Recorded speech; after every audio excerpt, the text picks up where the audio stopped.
Hello everyone, मैं आप लोगों को इलेक्ट्रिकल सॉल्यूशन एंड सेफ्टी के इस चैनल पे स्वागत करता हूं। मैं आज एक बहुत ही अच्छे वीडियो के साथ आया हूं जिसका नाम है बेसिक ऑफ इलेक्ट्रिकल, जिसमें करंट, वोल्टेज एंड रेसिस्टेंस को बहुत ही सरल भाषा में उदाहरण के साथ समझाया गया है। सबसे पहले करंट, वोल्टेज और रेसिस्टेंस को समझने से पहले हम इलेक्ट्रिसिटी की बात कर लें। हमारे घर में पावर प्लांट से आता है जो करंट एंड वोल्टेज के फॉर्म में रहता है। आम भाषा में इसको हम इलेक्ट्रिसिटी बोलते हैं। ओवरऑल इलेक्ट्रिसिटी में इलेक्ट्रॉन्स का रोल बहुत इंपॉर्टेंट रहता है। जब वोल्टेज के कारण करंट किसी डिवाइस में इलेक्ट्रिकल एनर्जी से किसी दूसरे फॉर्म जैसे हीट, कूलिंग और विंड में मिलता है तो इनफैक्ट इसको हम इलेक्ट्रिसिटी बोलते हैं। इलेक्ट्रिसिटी में सब कुछ इमेजिनरी होता है जो हम लोगों को दिखाई नहीं देता है, जैसे current, voltage, power and frequency. जब हमारे घर में बल्ब जलता है तो हमें फीलिंग होती है कि इलेक्ट्रिसिटी आ गया है। अभी करंट की बात करते हैं। Current, electrical current is a flow of electrons through a conductor.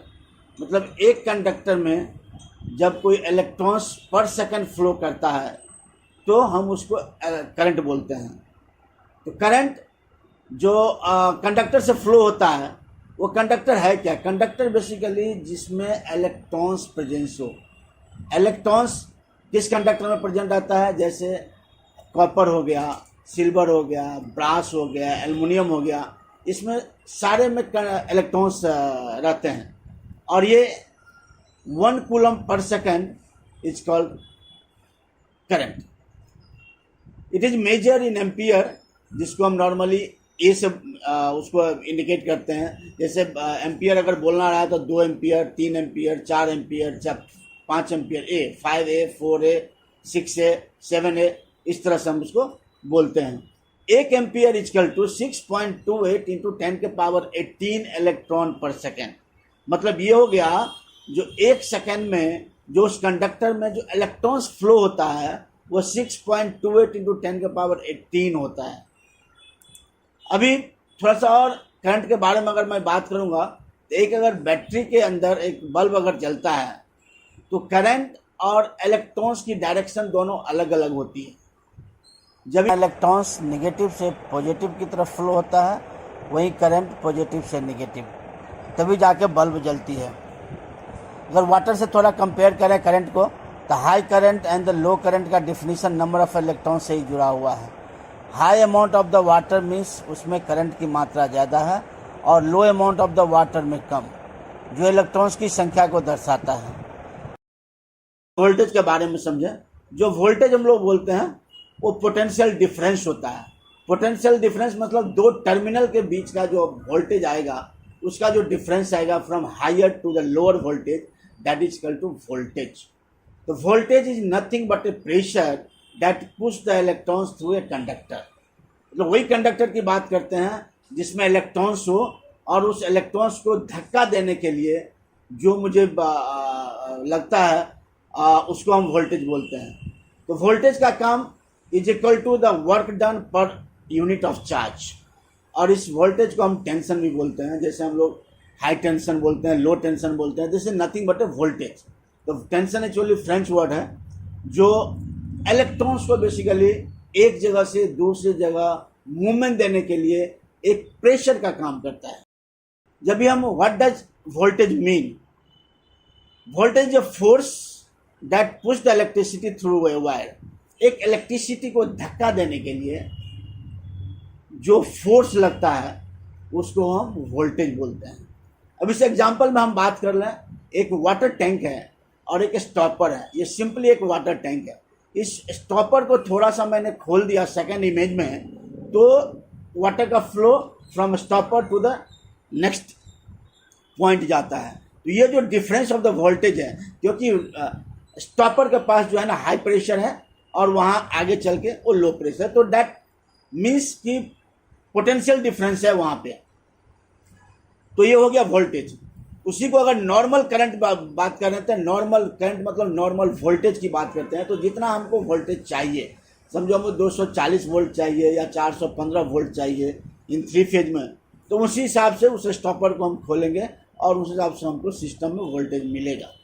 ज़्यादा वोल्टेज बिल्कुल खतरनाक है, कम वोल्टेज से भी हमको सिस्टम नहीं चलेगा। तो ये जो ज़्यादा वोल्टेज आएगा तो ये काफ़ी अमाउंट में आपको उस स्टॉपर से, उस नल से वाटर जो है ना फ्लो होगा और इमिडिएटली वो डिस्चार्ज हो जाएगा। इम्पल्स भी एक वोल्टेज का पार्ट है। जो इम्पल्स बोलते हैं, जो ऊपर से अगर टैंक के ऊपर से अगर पानी चला गया, नॉट नल से, टैंक के ऊपर से पानी चला गया तो वो होता है इम्पल्स वोल्टेज।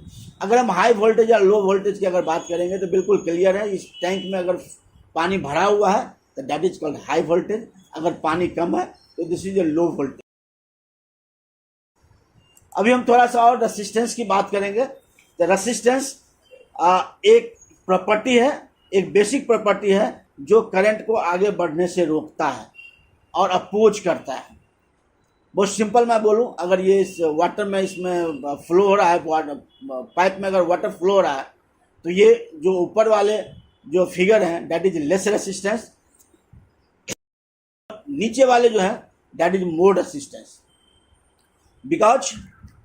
बिकॉज ये जो ही पाइप को हमने छोटा कर दिया, जो ही पाइप को मैंने श्रिंक कर दिया तो उसमें रेसिस्टेंस बढ़ जाती है और वहाँ पे करंट की वहाँ पे टेम्परेचर वहाँ पे बढ़ने लगते हैं, बिकॉज वो करंट को अपोज करता है।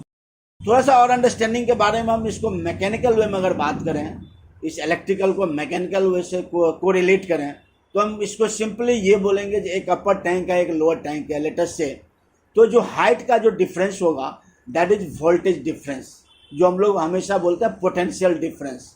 जो पोटेंशियल डिफरेंस होगा तभी जाके ये करंट फ्रॉम अपर टैंक से लोअर टैंक फ्लो होगा। तो जो डिस्चार्ज होगा वाटर फ्रॉम अपर टैंक से नीचे लोअर टैंक में, उसको बोलते हैं करंट। और जो फ्रिक्शन लगेगा through the sand and through the some collision in the pipe is equal to resistance. तो in short the height difference is equal nothing but a voltage difference, discharge of the water is nothing but a current and the friction is nothing but a resistance। एक और example लेकर हम इसको चलते हैं, बात करते हैं, एक एनालॉग करते हैं for this electrical and the mechanical वे में। एक अगर इलेक्ट्रिकल वे में अगर पंप ले लें, जो कि रिजर्वर से अगर एक वाटर आता है from the low pressure to the high pressure और ये पाइप में अगर जाता है और आगे चल के पाइप को श्रिंक कर दिया जाता है, और सिमिलर एक इलेक्ट्रिकल की अगर राइट साइड में इलेक्ट्रिकल का एक सर्किट लें तो सिमिलरली जो प्रेशर है, लो प्रेशर और the high pressure is nothing but A low voltage and the high voltage. जो ये बैटरी है इलेक्ट्रिकल सिस्टम में और ये मैकेनिकल में ये पंप है। अगर मैं करंट की बात करूँगा तो करंट स्टेट आपके जो यहाँ पे फोर्स लगते हैं, ये वायर में रेड कलर का जो वायर है that is nothing but A current. ये करंट फ्लो होती है जो एक फोर्स के साथ यहाँ पे इसमें फ्लो होती है। एंड देन एक रेसिस्टेंस है जो हमेशा करंट को जो है ना अपोज करता है फ्लो होने में। तो वहाँ से फिर नीचे जो करंट आती है वो नीचे वोल्टेज जीरो हो जाता है, इसीलिए करंट यहाँ पे भी जीरो हो जाएगा। ऊपर में red colour start from the battery से लेके आगे रेड तक एंड तक वो वोल्टेज रिमेन सेम, इसीलिए करंट वहाँ पे रिमेन सेम रहेगा, एक ही रहेगा। और जो ही रेसिस्टेंस के नीचे आएगा वो श्रिंक हो जाएगा and voltage approx to zero के कारण करंट भी वहाँ पे जीरो हो जाएगा। इसीलिए उसमें ऊपर वाले को हॉट वायर बोलते हैं और नीचे को कोल्ड वायर बोलते हैं। दैट इज फेज ऊपर वाले और नीचे वाले न्यूट्रल बोलते हैं। तो वोल्टेज इंक्रीज मतलब करंट इंक्रीज होता है, रेसिस्टेंस डिक्रीज मतलब द करंट इंक्रीज होता है, दोनों अपोजिट होता है। अगर मैं थोड़ा सा और बात करूँ तो वोल्टेज सप्लाई टू पुश, मतलब एक वोल्टेज क्या होता है, एक धक्का देने वाली बात होती है। रेसिस्टेंस उसको अपोज द पुश, जो पुश करता है उसको अपोज करने वाला चीज़ जो है ना वो रेसिस्टेंस होता है। और फाइनली क्या देता है, मुझे करंट निकलता है उससे। मतलब करंट अगर निकालने के लिए मुझे वोल्टेज को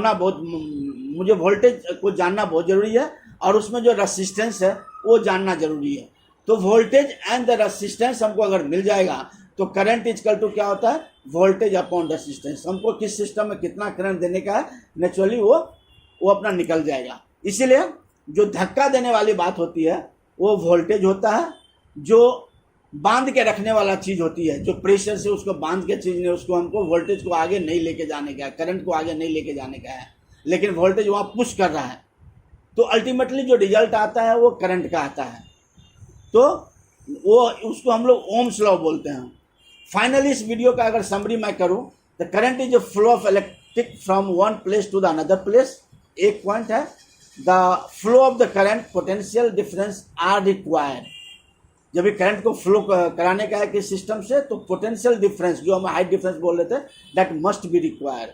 charge flow through a circuit, voltage is place across it, electrons moving through a materials wire like water flow जो पंप में होती है, जो किसी पाइप में होती है, जो water flow, that is similar to the electrons moving through the material in wire materials. The current is nothing, that is flow of water into the pipe. The current is equal to charge per unit time, जिसको ampere में बोलते हैं, A से लिखते हैं। And the resistance and the voltage determine current in a circuit, मतलब किसी circuit में कितना करंट होगा, that determine by this current, by this voltage and the resistance. अगर मैं दूसरे वोल्टेज की बात करूंगा तो charge flow from higher voltage to the lower voltage. Second, a voltage difference must be present, no charge will flow if the potential difference is zero. If the height difference and potential difference is zero, there is no any current in the circuit. Voltage is nothing but a pressure similar to the water in a pipe. Yes, maintained for the continuous flow by power supply sources or water from the pumping device.